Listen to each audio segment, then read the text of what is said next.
بكره تكبر. قالوا لي زمان بكره تعرف الضنا وتقدره وتحس بيه، وكنت فاكر انه كلام. وقالوا لي كمان ان مصر هي امي، وكنت فاكره برضه كلام. وكبرت وعرفت الضنا وحسيت انا بيه، اضحي براحتي وفرحتي ولا شوكه تاذيه.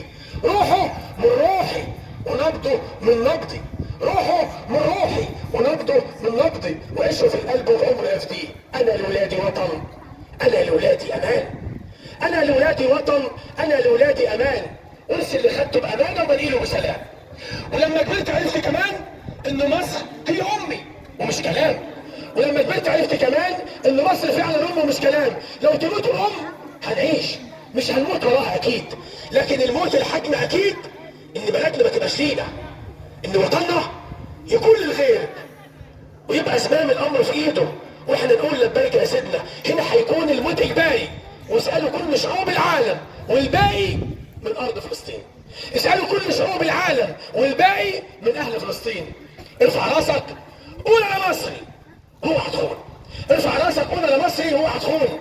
ذاكر وانجح واعلى لفوق، خلي وجودك يبقى له قيمه. مصر انا عايزه سواعد تبني. ذاكر وانجح واعلى لفوق، خلي وجودك يبقى له قيمه. مصر هتعلى بعلمك يا ابني. وانا بعد العمر ده كله بقول الوطن امي وامك، الوطن بيتي وبيتك، الوطن موضوع يهمك، الوطن قصه حياتك، الوطن غنوه وصحبه، الوطن ارضك وفاسك، الوطن لمه وعيله، الوطن اسمك وناسك. الوطن يعني الامان، الوطن يعني الامان، الوطن لا تطفئ الارض عشان الكلام. وانا بحروف اسمك عاشق يا مصر، بحبك بحبك بحبك يا مصر، بحبك بحبك بحبك